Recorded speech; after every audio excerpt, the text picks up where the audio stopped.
You're watching WAFF 48 News on your side. This is breaking news. A manhunt for a murder suspect is underway right now in Decatur. Good evening. Thank you for joining us for this streaming edition of WAFF 48 News at 6. I'm Nolan Crane. Police are looking for this man, 32-year-old Ronald Bland. There's an active murder warrant out for him tonight. Investigators say he shot and killed 27-year-old Akira Harris. The shooting happened on West Moulton Street just before 3:30 this morning. If you know where Ronald Bland is, call 911 right away. Well, good Saturday evening, everyone. As promised, some interruptions and delays to those outside plans. We've been tracking storms for most of your morning now into the afternoon. Strongest storm of the day just popping up now in parts of Franklin County, moving into parts of western and southwestern Lawrence County. We do have a severe thunderstorm warning with this. Huge uptick in lightning, too. So this is producing frequent cloud-to-ground lightning. Locations like Phil Campbell out to Hackleburg, moving east to southeast around 45 miles per hour. Here's a storm track on this. Potential for some small hail with this, but I really think this is more or less producing some stronger wind gusts. Again, severe thunderstorm warning continues. We've got clusters of heavy rain pushing into parts of Morgan, Limestone, as well as Madison County. Not done yet, though. We will be tracking storms for most of the evening and also some isolated storms in the forecast for your Father's Day Sunday. We'll have more on that coming up here in a little bit. Nolan? Thank you, Eric. Happening right now, the final No Kings protest of the day in North Alabama is just wrapping up. This ends a day of thousands of anti-Trump protests throughout the country. 6 of them were in North Alabama. WAFF 48's Noah Cowell joins us live in Scottsboro, where the final in a series of protests are rounding up and ending in the state. Noah, what was the turnout like? Nolan, here at the Jackson County Courthouse, around 100 people showed up in protest of the Trump administration. And we also saw the chants that we are hearing today were no kings over and over. Now, there are also anti-protesters that showed up here around the same time, but in the end, everything still remained peaceful. Now, what we saw at some of the other events, like the one in Huntsville, was turnouts that were much larger.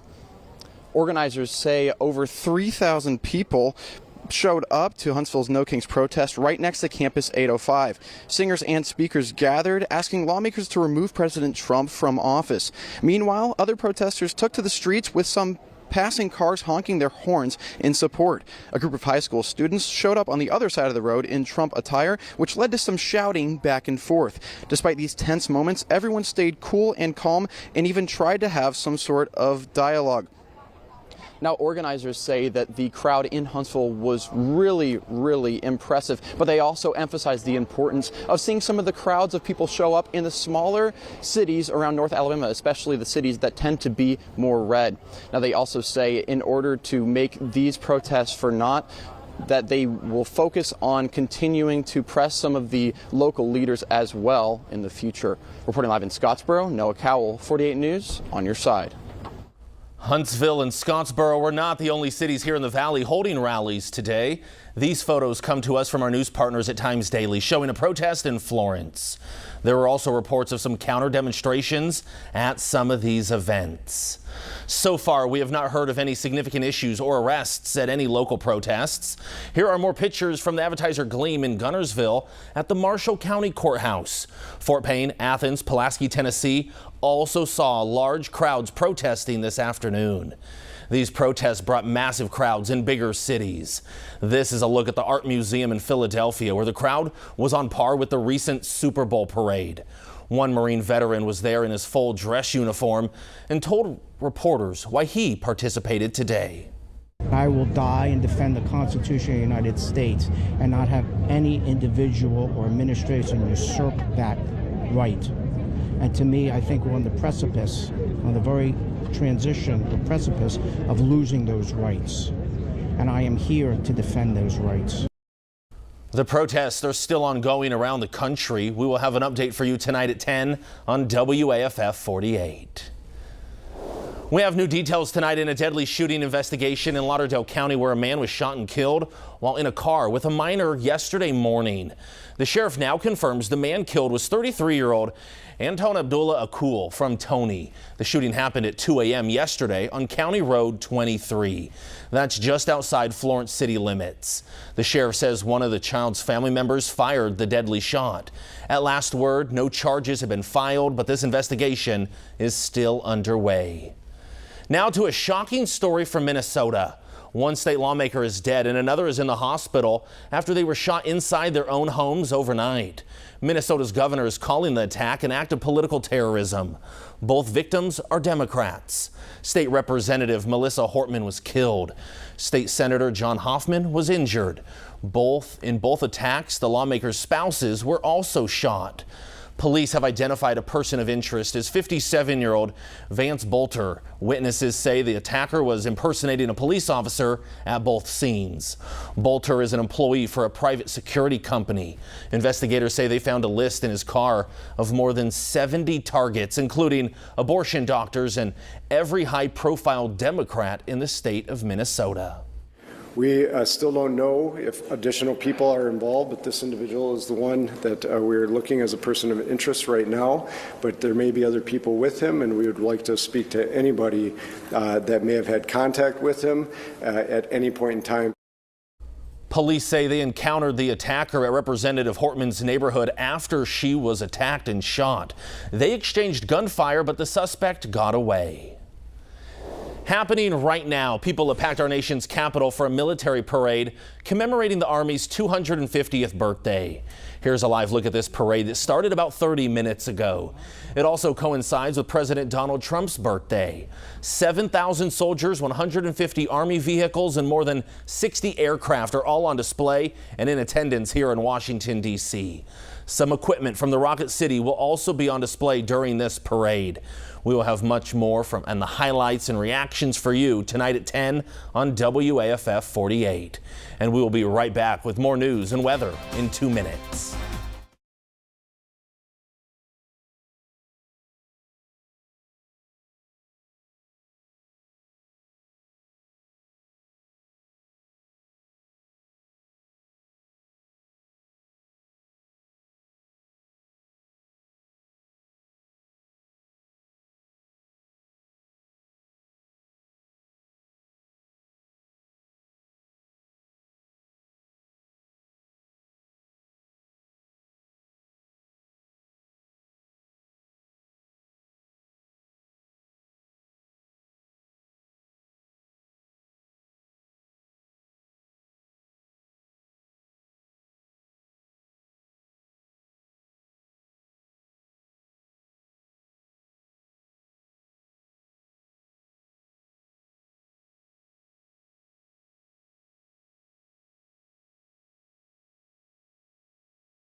Welcome back. If you're sad the Tennessee Music Festival Bonnaroo has been canceled this weekend, not all is lost. There's a big event tonight at the Von Braun Center in Huntsville, and it's free for anyone who had a wristband for the Bonnaroo Festival.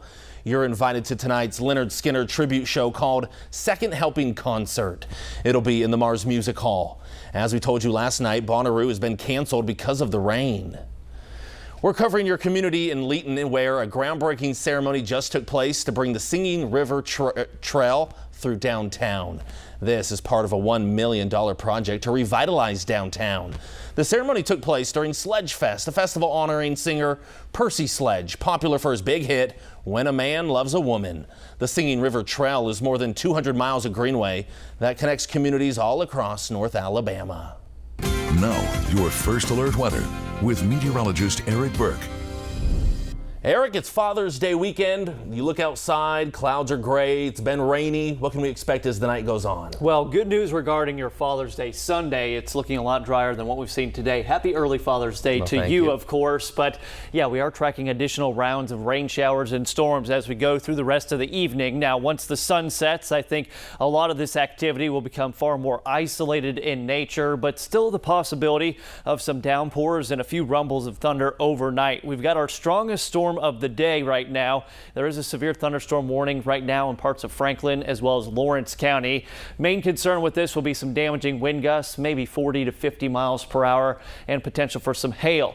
Big uptick in lightning, and this storm actually popped up as two cells kind of merged together, and that's when we saw it really starting to intensify. But just taking a closer look at that, the worst of it now pushing into Marion County out toward Hackleburg as well as Haleyville, but still some gusty winds along this, along with the frequent lightning threat into parts of Lawrence County. You've got Moulton, good evening to you, up to Hatton, as well as moving through the river city of Decatur, heading toward you in Priceville. A couple little clusters of rainfall too. And if you've been outside and you've been caught in any of these downpours today, if you've seen the rain, you got a lot of it in a short amount of time. I know I ran into a couple downpours, and just as expected, we had that main line of storms push through from late morning into the afternoon. That was kind of the main event, but we're still tracking these clusters of heavy rain, some thunder and lightning, maybe some pea-sized hail too possible up there in parts of Middle Tennessee, Lincoln, Moore, and Franklin County. Go outside right now to our Fly HSV Delta camera, Hudson Memorial Bridge, the marina, some dark skies here.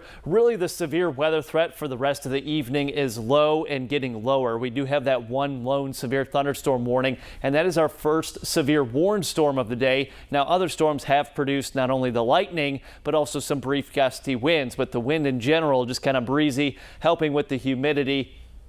And look at this mess we have across the southeast, all associated with the center of low pressure right between Indiana and far western Kentucky. And we have these wraparound showers and storms, and that's why we're keeping the storms in the forecast for the rest of your evening.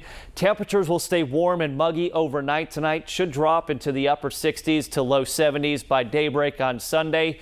Sunday, Father's Day. Morning hours look dry, maybe a few showers, warming up into the mid to upper 80s, but feeling like low 90s until isolated storms start to develop. The pattern continues. Very repetitive summer-like forecast here as we go into Monday, Tuesday, Wednesday, and even Thursday of next week. Any storms for the rest of the evening and through Father's Day Sunday could produce some gusty winds, heavy rain, potential for some pea-sized hail, and lightning. Lightning safety so imperative, especially through the day tomorrow. Isolated showers and storms developing through the hottest, most humid part of the day. So let's go really quick to future radar here, showing another wave of rain showers and storms coming in. Should start to wrap up overnight, maybe a few isolated showers to start the day on Father's Day Sunday. Storm chances more few and far between. We won't have that big line or cluster of storms coming in, but through the afternoon, another day, we're anticipating some 1 to 2 hour delays in some of your outside plans.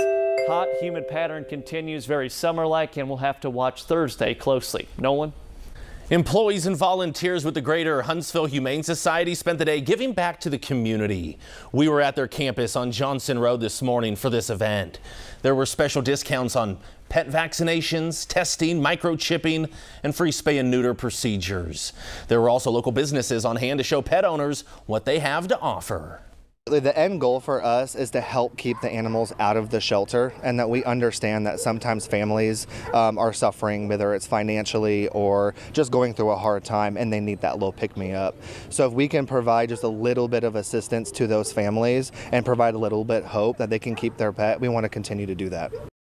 This event started as a simple microchipping clinic just 6 years ago, and it has grown every year since. The city of Huntsville has postponed today's Juneteenth celebration due to the threat of rain tonight. It was supposed to start at 5 p.m. in Big Spring Park. Instead, the celebration, it's going to wait 2 weeks. It's been rescheduled for June 28th at 5 p.m.